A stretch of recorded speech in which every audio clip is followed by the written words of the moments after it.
You know the Porsche Taycan. Of course, it's in the running to be the most talked about car of 2020. The first electric Porsche. Charges in 22 minutes. Has about 200 miles of range, kind of scrawny. 800-volt architecture, 0 to 60 in 3.2 if you buy the slow one.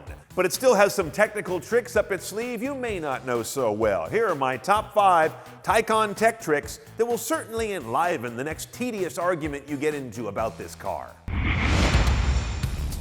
This number 5 may sound arcane, but Porsche says before they did this, there was no certified, verifiable way to measure and bill for a DC fast charge. I'll take their word on that.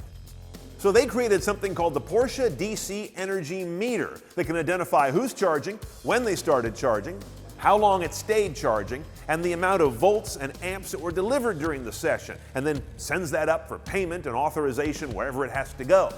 Why this is interesting is because it seems to open the door to a greater platform for DC fast charging industry, which leads to more infrastructure, which means you'll actually find a place to fast charge your Taycan. Number 4 is the idea that your Taycan may charge its battery from a battery. You see, your Taycan can pull 270 kilowatts when it's charging at its highest rate. For comparison, your house has maybe 48 kilowatts. Most fast charge locations, maybe around 150 or so. So where's this power going to come from? It may often be a charging station that has a giant battery, and that battery can deliver all kinds of current. Then when that's depleted after you've charged your Taycan, it has to charge again off the grid, and rather slowly. So this idea doesn't scale real beautifully because you need time between Taycan charges to refill the on-site battery, but at least it's better than causing a brownout. Number 3 is this fascinating idea of a liquid-cooled charging cable. When your Taycan's at a fast charge location, pulling amps at full tilt, the cable would get so hot, it's not practical. So it'll have to go to a location that has liquid-cooled charging cables, a jacket of water and glycol running around the outside of the part that carries the juice. Now, by the way, you won't have this at home because your house couldn't provide anywhere near the kind of current that'll heat up a cable this much.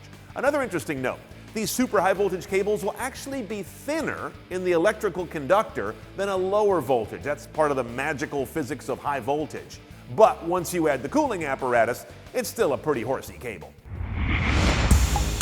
Number 2 is factory integration of Apple Music, the first car in the world to do this. This means Apple Music is built in and does not require a phone whatsoever. It's in the dash like FM or satellite radio. First car to do that. And of course, it also supports Apple CarPlay, which does connect your phone to the dash. It does not support Android Auto, which Porsche and Google have been haggling over since I was in 5th grade, so don't hold your breath. For what it's worth, Porsche says their buyers are predominantly iPhone users. I'll bet they are. Number 1 is the 4 screens that can litter the dash of this vehicle. The instrument panel is a 16.8-inch display. On the center stack, a 10.9-inch display.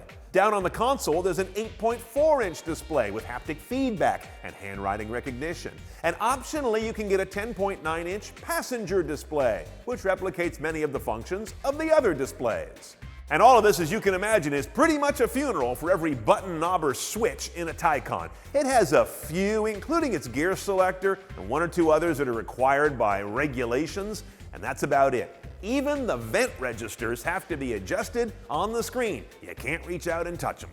Armed with this information, you are now ready to amaze your Porsche BSing friends, or just come off like a pedantic dick. Don't say I didn't warn you.